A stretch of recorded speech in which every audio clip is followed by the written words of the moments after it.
এবার রয়েছে সিদ্দিকা কবির রেসিপি। আর সিদ্দিকা কবির রেসিপি তৈরি করতে আমাদের সাথে আসছেন জনপ্রিয় অভিনেতা ও মডেল সাইদ বাবু। হ্যালো ভাইয়া, কেমন আছেন? আমি ভালো আছি, আপনি কেমন আছেন? জি আমি ভালো আছি। ভাইয়া, আজকে আমরা সিদ্দিকা কবিরের একটা রেসিপি করছি, রাইট? জি, এটা আমার জন্য অনেক সৌভাগ্য, কারণ আসলে আমি ঘরে বসে বসে দেখতাম সিদ্দিকা কবির রেসিপি সবসময়, এবং আমাদের ফ্যামিলির মোটামুটি সবাই এই প্রোগ্রামটাকে মানে খুব এনজয় করতো, এবং আমার বিশ্বাস যে বাংলাদেশের একটা বড় দর্শকের একটা বড় অংশ এই প্রোগ্রাম থেকে দেখে অনেক কিছু শিখেছে। এটা আমার জন্য অনেক সৌভাগ্য। তো আমাদের সাথে আছে সিদ্দিকা কবির স্যার। এই রেসিপি বুকটা তুমি এখান থেকে গরমে আরাম এটা তৈরি করছো, রাইট? হ্যাঁ, এটাই তোমার জন্য নির্ধারিত। তুমি একটু দেখে নিতে পারো? আমি একটু দেখে নিচ্ছি। তাহলে ভাইয়া চলো আমরা রান্নাটা চলে যাই। হ্যাঁ, আমি শুরু করব। আমি তোমাকে একটু হেল্প করব। আমাদের প্রথমে হচ্ছে চুলাটা ধরিয়ে নিতে হবে। ধরে নিব, এবং হ্যাঁ, তারপরে এখানে লেখা আছে দুধের সাথে পানি মিক্স করে আমাদের ফুটিয়ে নিতে হবে। দুধ আমরা নিয়ে নিচ্ছি 1 কাপ পরিমাণ। এখানে 1 কাপ পরিমাপ করা আছে, তুমি দিয়ে দিতে পারো পুরোটা। ঠিক আছে। আর পানি দিচ্ছি আমরা হাফ কাপ। আছে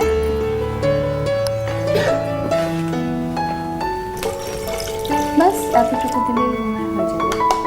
এবার ফুটে ওঠার জন্য আমাদের একটু ওয়েট করতে হবে। ভাইয়া, বাসায় কি রান্না করা হয়? যদিও ছেলে মানুষ না, আমি বাসায় রান্নায় অত এক্সপার্ট না। আমি তবে চাটা খুব ভালো বানাই, মানে এটা কনফিডেন্ট যে চা খুব ভালো বানাই। এবং আমার দেখে ভালো লাগছে যে চা বানাতে যে উপকরণ লাগে, দুধ, চিনি, পানি, তো অনেকটা আছে আর কি এখানে। ভাই, আমাদের দুধটা বোধহয় গরম হয়ে গেছে। এখন এবার হলো আমরা এটা অফ করে দেই, কেমন? হ্যাঁ,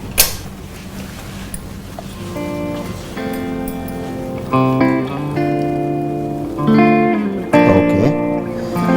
এবার হচ্ছে আমি চিনিটা দিয়ে দিচ্ছি এর মধ্যে, কেমন? ঠিক আছে। তাহলে একটু আমি মিক্স করে দেই তাহলে চিনিটা। ভাইয়া, এটা তো আমরা ফ্রিজে রেখে খেতে পারি, আবার আইস দিয়েও ঠান্ডা করেও খেতে পারি। হ্যাঁ, আইস দিয়ে, এবং একটু ডিফারেন্ট টেস্টের জন্য কেউ চাইলে আমি বলবো যে একটু হ্যাঁ, কতটুকু তুমি দিয়ে দাও ভাইয়া। হ্যাঁ, তুমি দিয়ে দাও। দিয়ে দিচ্ছি লেবু। লেবুটা তো শরীরের জন্য ভালো, খুবই ভালো। ভিটামিন সি আছে, ফ্যাট কাটে। আসলে একটা জিনিস আমি বলবো যে সিদ্দিকা কবির রেসিপি মানে বইটা যদি কেউ ঠিকঠাক মতো ফলো করে, সে রান্না না পারলেও তার কোনো টেনশন নেই। এবং তার প্রতি শ্রদ্ধা রেখেই বলছি যে এই সময়ে এবং তিনি যখন ছিলেন, আমরা সবাই অনেক লাকি, কারণ শুধু এনটিভির এই প্রোগ্রামের মাধ্যমে কত সহজে যে রান্নাটা শেখা যায় এবং কত সহজে যে মজার মজার রান্না শেখা যায় সেটা সবাই দেখেছে। আসলে আমরা তাকে নিয়ে সত্যি গর্ব করি। তো আমরা এখন আইস কিউব দিয়ে দিতে পারি। আর এটা খুবই ভালো একটা রেসিপি, খুবই ভালো গরমের জন্য। আর সময়ও কিন্তু বেশি লাগে না, খুবই কম সময়। দুধটা তো আমাদের ফ্রিজে থাকেই সবার। চিনি, মানে সবগুলো জিনিসই কিন্তু সবসময় আমাদের হাতের কাছেই থাকে। তো তৈরি হয়ে গেল আমাদের চমৎকার গরমে আরাম। অনেক সুন্দর হয়েছে দেখতে ভাইয়া।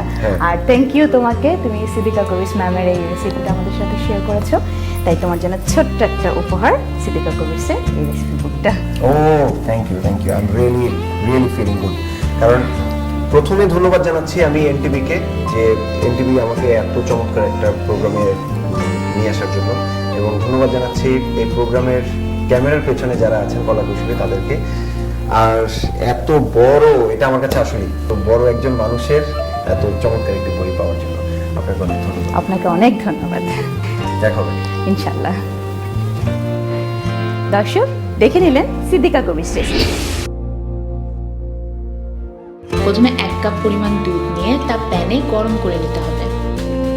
গরম হয়ে গেলে তাতে পরিমাণ মতো চিনি মিশিয়ে একটু নেড়ে বরফ কুচি দিয়ে দিতে হবে। বাস তৈরি হয়ে গেল গরমে আরাম।